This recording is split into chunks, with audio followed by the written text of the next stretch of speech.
샤쿠니는 두로야나에게 이렇게 충고했습니다. 이 요새 안에서 우리의 야망을 이루기란 불가능합니다. 밖에서 다른 방법을 생각해 봅시다. 이 제안에 따라 두로야나는 판다바스에게 전차 경주에 참가할 것을 권유했습니다. 모두 동의했습니다. 판다바스와 카우라바스의 전차가 줄을 지어 늘어섰습니다. 종이 울리고 모든 전차가 경주를 시작했습니다. 비마의 전차를 제외한 다른 전차들은 모두 앞으로 돌진했습니다. 비마의 전차는 말이 비마의 엄청난 무게를 감당하지 못해 느리게 움직였습니다. 이런, 내가 마지막인가? 비마는 뒤를 돌아보며 생각했습니다. 그때 또 다른 전차가 옆으로 다가왔습니다. 누구의 전차인지 아시겠습니까? 두로야나의 전차였습니다. 형, 왜 그렇게 우울해 보여? 기운내. 내가 얼마나 활기찬지 봐. 두료다나가 말하며 덧붙였습니다. 내가 이렇게 활기찬 이유는 카마데누의 저주로 만든 특별한 디저트 덕분입니다. 정말 맛있어요. 이걸 먹으면 활기차고 열정적으로 변합니다. 한번 드셔보세요. 그는 빔에게 디저트 병을 건네주었습니다. 비마는 그것을 한 번에 마셨다. 2분도 안 되어 비마는 의식을 잃고 움직이는 전차에서 떨어졌다. 그 순간 샤쿠니와 두로야나가 그에게 다가와 웃으며 말했다. 삼촌, 독이 생각보다 빨리 효과가 있었어요. 그들은 비마를 밧줄로 단단히 묶고 끌고 가서 근처 연못에 던졌습니다. 연못에는 독사들이 가득했습니다. 비마는 간신히 살아서 누워 있었습니다. 잠시 후면 독이 퍼져서 그를 죽일 것입니다. 그 물속에서 수백 마리의 뱀들이 비마의 몸을 둘러싸고 그가 죽음의 경계에서 몸부림치면서 반복적으로 물었습니다. 비마의 몸은 두료다나가 준 독과 뱀의 독으로 가득 차 있었습니다. 죽기 직전에 의식을 잃었던 비마가 갑자기 눈을 떴습니다. 그는 한 번의 동작으로 자신을 묶고 있던 밧줄을 찢었습니다. 자신을 둘러싸고 있는 수백 마리의 뱀을 바라보며 그는 하나하나 붙잡아 실을 끊듯이 뱀을 죽였습니다. 겁에 질린 나머지 뱀들은 두려움에 떨며 그에게서 도망쳤습니다. 뱀들이 도망가는 동안 비마는 물속을 헤엄치다가 빛이 찬란하게 비치는 문을 발견했습니다. 그는 그 문을 통해 들어가 보니 놀랍도록 아름다운 곳 나가들의 영역에 들어와 있었습니다. 그 문은 나가로카로 통하는 문이었습니다. 그곳에서 비마는 뱀들의 왕인 바수키를 보았습니다. 바수키가 비마를 보자마자 일어난 모든 일을 이해했습니다. 누군가 당신을 독살하려고 했어요. 하지만 이 독사들이 당신을 물었을 때 그들의 독이 당신 몸에 있는 독에 대한 해독제 역할을 했어요. 독은 독에 대한 치료제라고 하잖아요. 그게 바로 일어난 일이에요. 그래서 당신이 아직 살아있는 거예요. 바수키가 설명했습니다. 그런데 당신은 누구죠? 그가 물었습니다. 나는 판두와 쿤티의 아들 비마다. 비마가 대답했다. 이 말을 들은 바스키는 당신이 쿤티의 아들이라고? 나는 쿤티에게 큰 빚을 졌구나. 혈통을 통해 당신은 나의 손자다. 자, 이 강장제를 마셔라. 신에게 감로수가 있다면 나가로카에는 우리의 감로수가 있다. 마시면 1000마리의 코끼리만큼 힘이 솟을 것이다. 바수키는 비마에게 영약을 건네주었고 비마는 그것을 마셨다. 그리고 그의 힘은 헤아릴 수 없을 정도로 변모했다. 친구 여러분, 특별한 이야기를 읽는 것만으로 누군가가 자신의 문제를 잊고 삶을 변화시킬 수 있다는 것을 믿으시나요?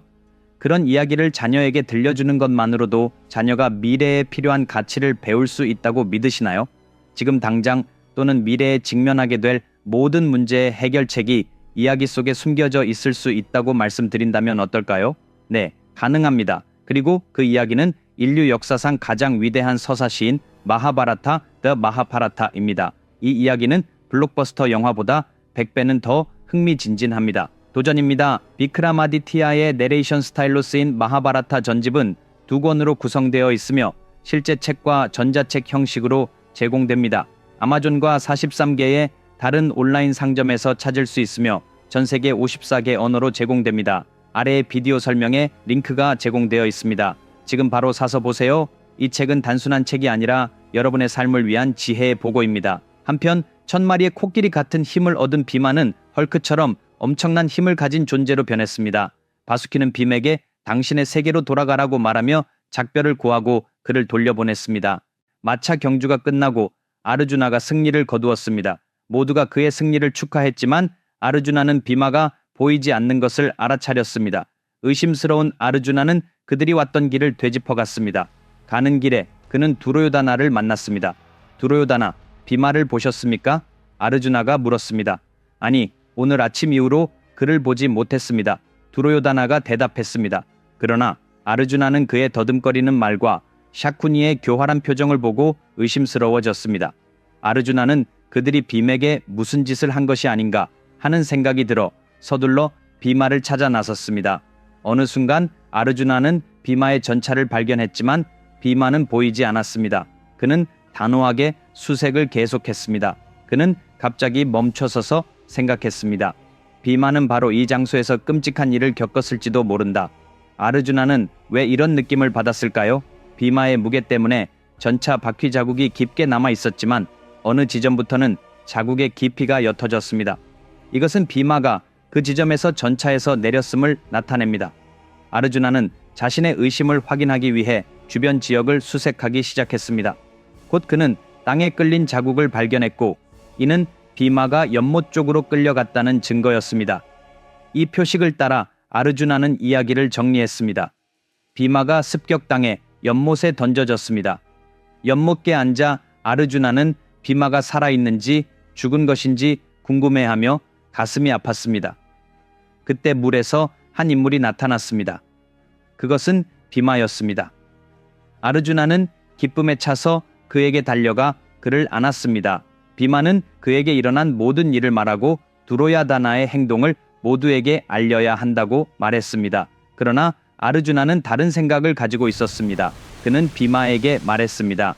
비마, 이제 우리가 두료다나의 진정한 의도를 알게 되었으니 그가 우리가 알고 있다는 것을 알게 되면 그는 비밀리에 움직이는 것을 멈추고 우리를 직접 공격할 것입니다. 그가 우리가 모르고 있다고 생각할 때까지만 조심스럽게 행동하고 움직임을 줄일 것입니다. 이 사실을 공개적으로 비밀로 유지하는 것이 우리에게 유리합니다. 아무에게도 이 사실을 밝히지 맙시다. 이 계획을 염두에 두고 두 사람은 요새로 돌아갔습니다. 두로야나와 샤쿠니는 판다바스를 한 명씩 제거할 계획을 세웠고 샤쿠니는 비마부터 시작하자고 제안했습니다. 왜 그랬을까요? 비마는 그들 중 가장 강했고 어떤 상황도 견딜 수 있었기 때문입니다. 샤쿠니는 비마만이 그런 치명적인 독을 견디고 살아남을 수 있을 거라는 것을 알고 있었습니다. 그래서 비마가 첫 번째 목표가 된 것입니다. 샤쿠니는 비마를 죽일 것을 제안했지만 그의 진짜 목적은 비마를 제거하는 것이 아니었습니다. 당시 판다바스와 카우라바스 사이에 직접적인 갈등은 없었습니다. 샤쿠니의 계획은 두 집단 사이에 적대감을 조성하여 그들을 적으로 만드는 것이었습니다. 샤쿠니는 항상 판다바스의 편에 있었지만 두루요다나를 조종하여 그들을 공격적으로 대하도록 했습니다. 비마가 요새에 있는 모든 사람들에게 자신이 1000마리의 코끼리만큼의 힘을 얻었다고 말했을 때 그들은 모두 기뻐했습니다. 단 한 사람, 간다리를 제외하고 말입니다. 그녀는 깊은 고민에 빠졌습니다. 그녀는 조만간 판다바스와 카우라바스 사이의 전쟁이 불가피하다는 것을 알고 있었습니다. 비마가 이제 엄청난 힘을 얻었기 때문에 그는 단 한 번의 타격으로 카우라바스를 죽일 수 있었습니다. 이를 두려워한 간다리는 아들 두로야나를 비마보다 더 강하게 키우기로 결심했습니다. 판다바스와 카우라바스를 훈련시켜 전쟁의 기술을 가르칠 때가 왔습니다. 비슈마는 드로나차리아를 소환했고 드로나차리아는 아들 아슈바타마와 함께 하스티나푸라에 도착했습니다.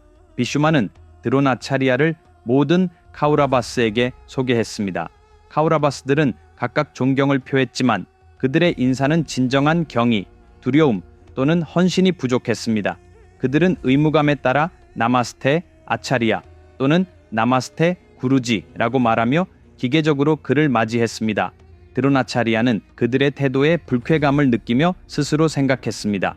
이들이 내가 전쟁의 기술을 가르쳐야 할 제자들인가? 그의 마음은 가라앉았습니다. 나중에 비슈마는 판다바스를 드로나차리아에게 소개했습니다. 판다바스는 정중하게 그의 발 앞에 무릎을 꿇고 그의 축복을 구했습니다. 그들의 겸손과 진실한 존경심을 본 드로나차리아는 생각했습니다. 이것이 진정한 제자의 모습이다.